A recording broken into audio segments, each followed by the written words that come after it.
Hi, I'm Glenn Whipp with the Los Angeles Times. Mad Men just finished its first half of its final season. Here today to tell us where we've been and maybe all about where we're going, right? Everything. Jessica Pare, yes. I'm here to spill the beans entirely.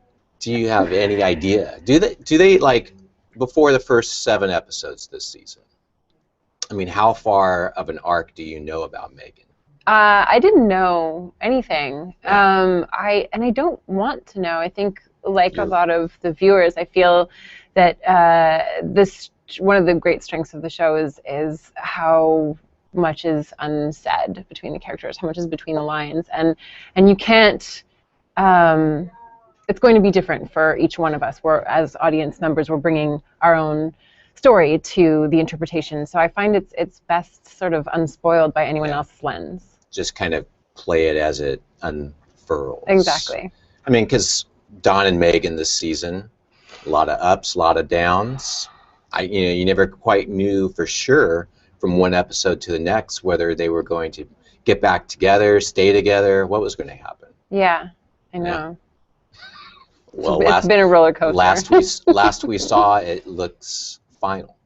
It looked that way, yeah. It felt that way, certainly, when we were shooting that scene. I mean, I think this being our final season, it's all, everything feels like the last time you'll do exactly that. Yeah. You know, it might be the last time you have a scene with this person on the set. It might be the last time, you drive to work at 8:30 in the morning. Like, you don't know. Yeah.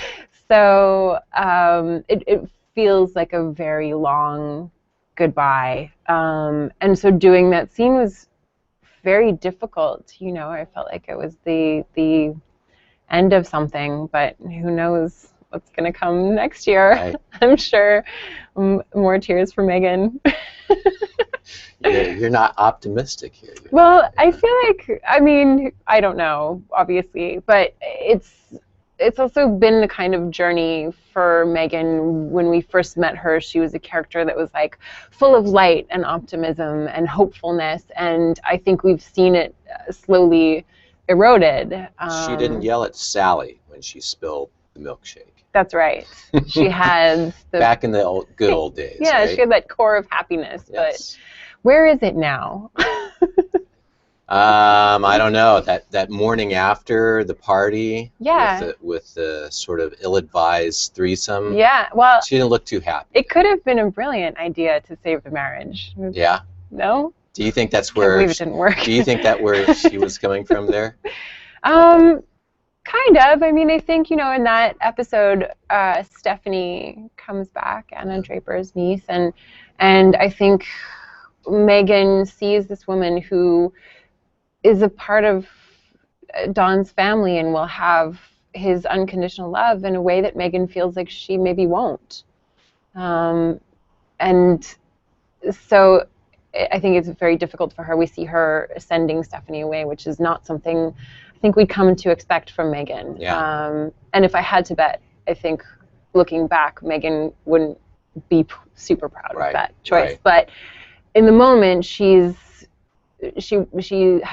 making a choice to protect her marriage and her relationship. So you do what you got to do. Right. Tried the threesome, throwing it out the wall, I guess. See what sticks. Yeah, the morning after that was one of the more awkward kind of kitchen scenes, and what was the character's name? The other girl, Amy from Delaware. Yeah, Amy leaving. She didn't look too happy, did she? No, she looked like she felt a little uncomfortable as well. Just a little. Yeah. Just a little. It seemed like they, that going back to the final scene, the final episode on the phone with Don, it starts out very casual. She's picking up the phone.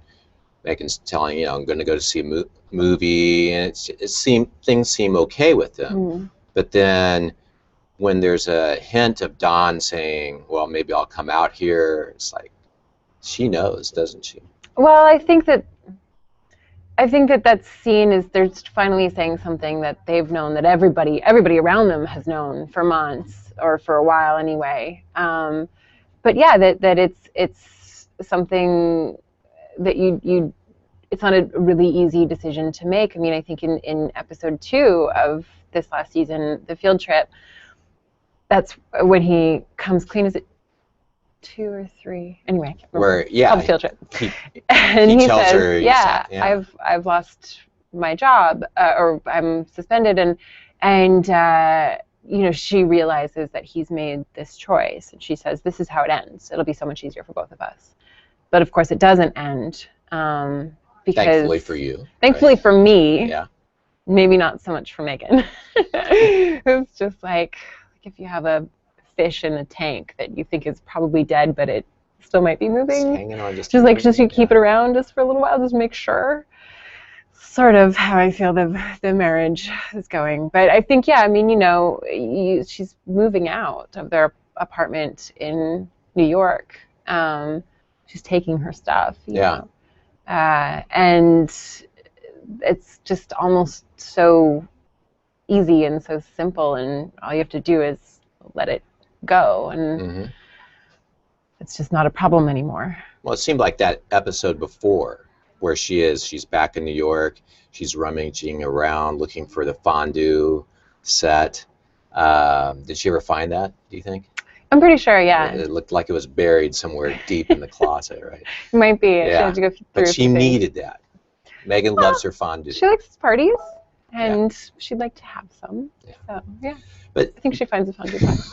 That's good to know. See, we've solved that mystery. A happy ending. But then when she's flying back, and you see there's just the shot of her sitting in the airplane, she's got kind of a smug smile on her face, like, mission accomplished. I did what I wanted to do.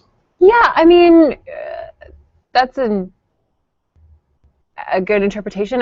When I was doing it, I think I just, it's just that everything's okay, that she's okay, that she has this life in Los Angeles that she likes. She's excited by it and challenged by it, and it's a new chapter for her. And, this season we saw the difficulty of adjusting to a long-distance relationship with Don.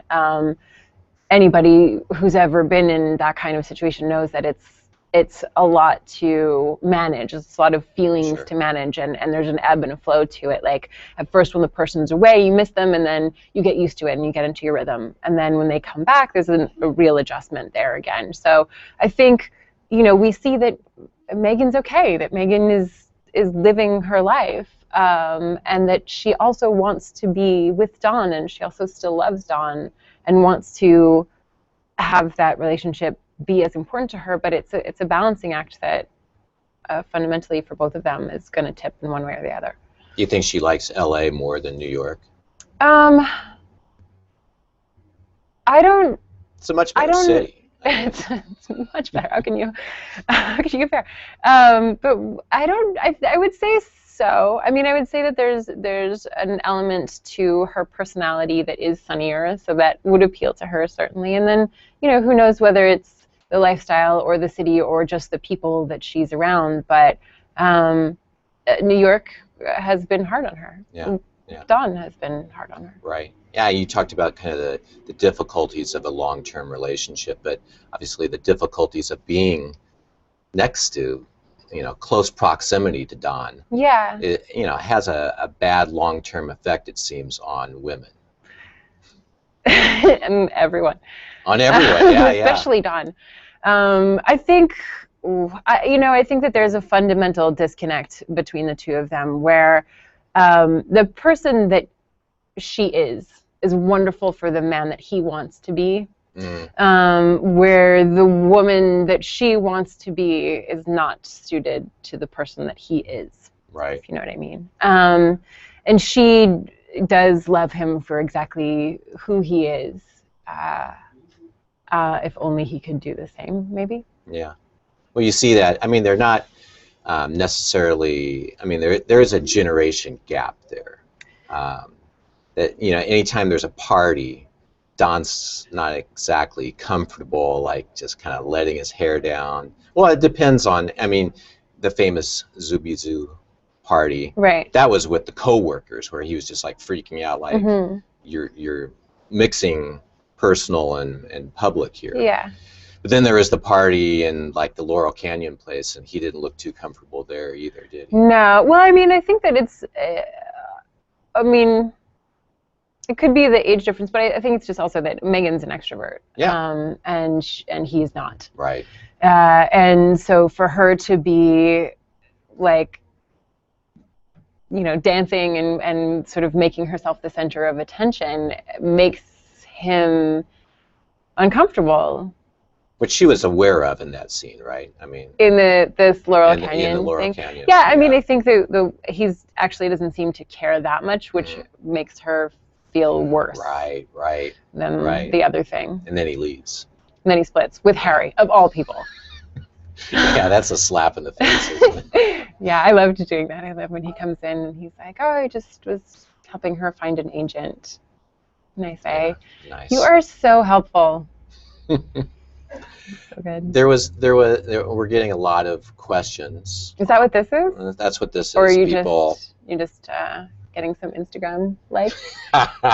No, these are people on Twitter asking questions, and obviously a lot of them just kind of wondering, do you know if Megan's coming back for the final 7 episodes? Did Matthew Weiner say, Jessica, keep your schedule free for this period? Or I don't know if I'm supposed to say, but probably not, right?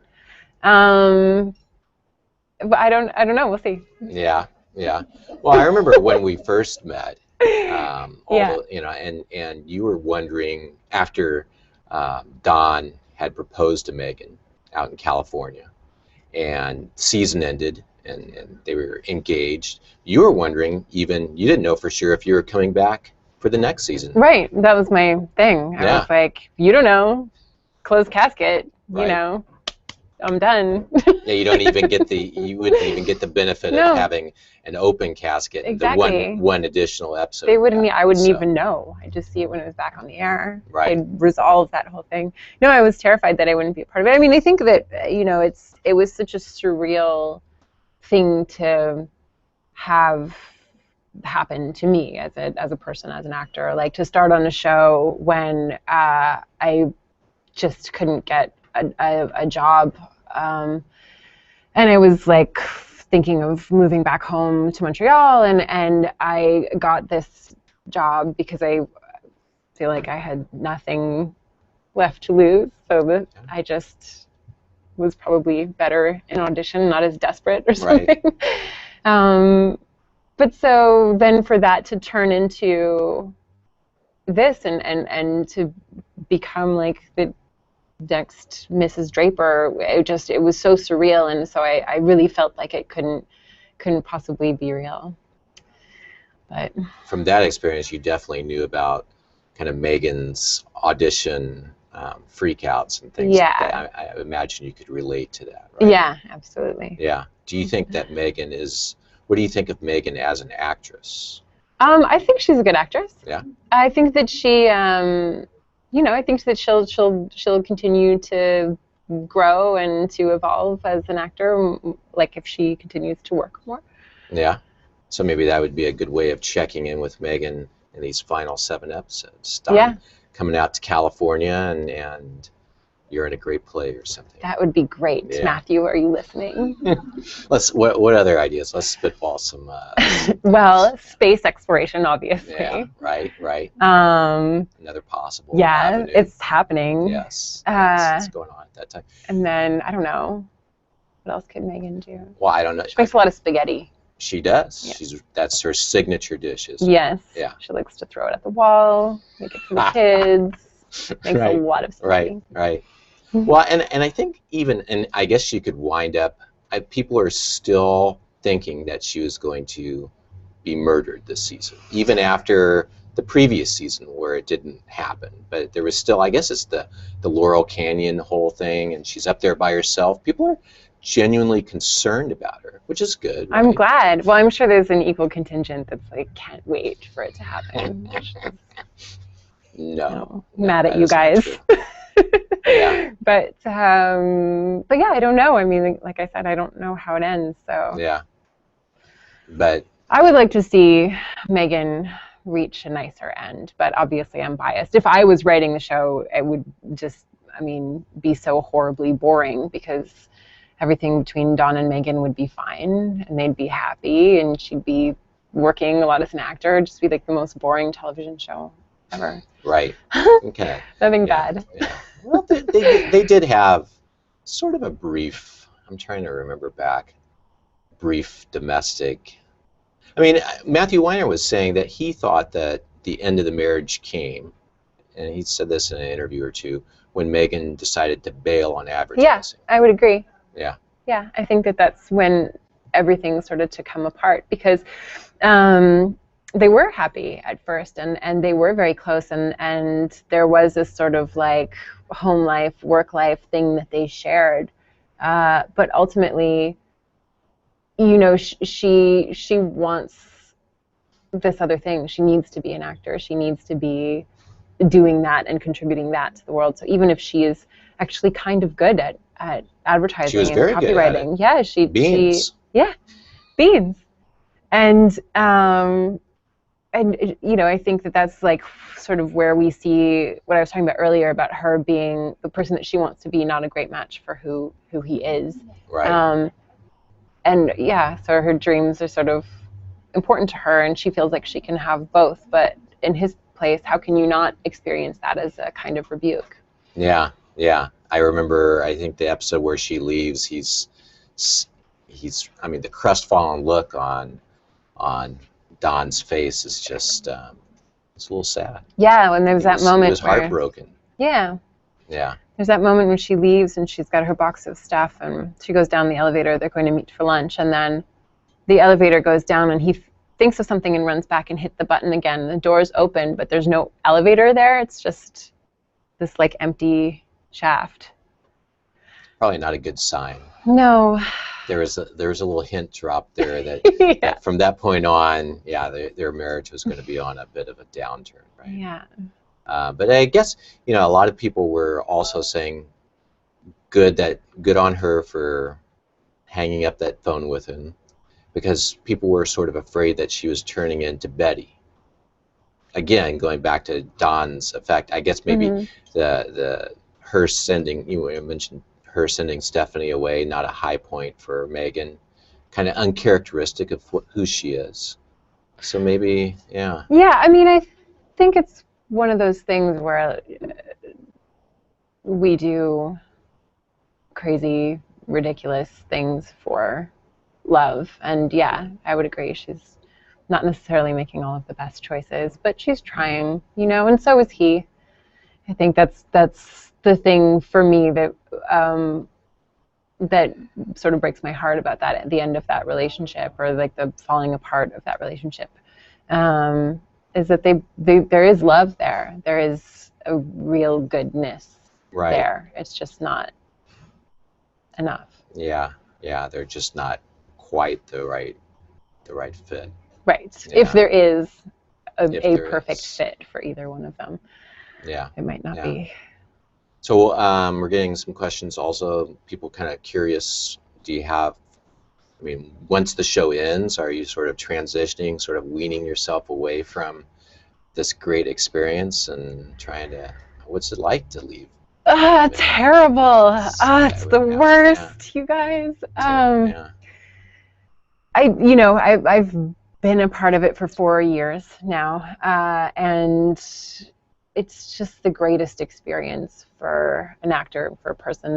The writing is so incredible. The actors that I work with are such a great group, so talented, so open and playful and fun, like really, really great, fun group of people. We actually choose to spend time together much longer than we have to. And it's going to be hard. You have to spend a fair amount of time. Those are long days. Yeah, they're long days, and we all hang out together. We don't, sometimes we'll go back to our rooms to take it easy or whatever, but for the most part, we just go back to base camp and like hang out and talk and play games, and it's really, it's a very special experience. And again, like the era is so great for costumes and hair Yeah. and makeup, and it's been so fun. It's all around. It's just been just a wonderful experience. And yeah, these people have become my good friends and my family, and they will stay that way, but they just won't have to spend time with me after the way they have to now. Yeah. So we'll see. It's hard. And so saying goodbye to Megan too is difficult because I do love her in a fully, completely biased way, you know. I think she's great, and I'm sad that I won't get to play her anymore. And that I won't, she just won't be in my life. It's like losing a friend. Or what are you going to miss most about her, do you think? I miss her. I will miss her openness, and I'll miss her her vitality. Mm-hmm. I think she's kind of game for anything, right. You know, like she's spontaneous, and she's fun, and I think playing somebody like that there's a little bit of a fearlessness to it. She's not afraid of looking stupid, of being embarrassed. She's like passionate and full, and she's real. And I think that's another thing about the writing, is that all of these characters they're not stereotypical. They're not even, you know, archetypes. They're people, and they feel imperfect and thus whole. So. And you mentioned the wardrobe. You're never going to have. We were talking about before this started about the website I was telling you about. Yeah. 133 costumes. Oh my God. 114 were unique. So. Yeah. Yeah. There's a website that chronicles all of them. That's amazing. Little captions underneath, like one is, "I have more pajamas than most regular people have clothes." Outfit. Yeah. So true. Yeah. I mean, just insane.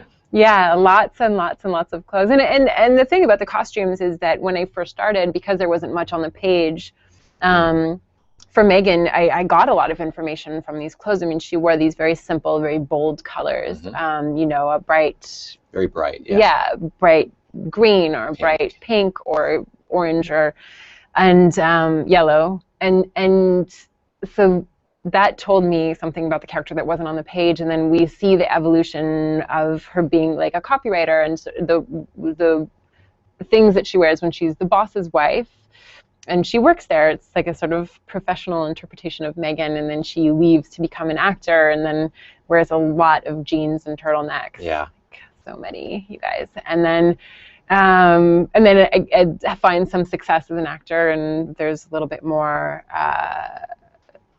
like style to her wardrobe at that point. And yeah, it's been really fun. Janie Bryant, who does costumes for the show, is so incredible, and does, you know, tell a story so fully in that way. Well, it's been a great 7 episodes. Thank you. Looking forward to another 7. Me too. Seeing what happens, right? It's a lot. Thanks for coming today. Thank you so much for having me. It's been great talking to you. Likewise. And for more television coverage, go to latimes.com. Thanks a lot.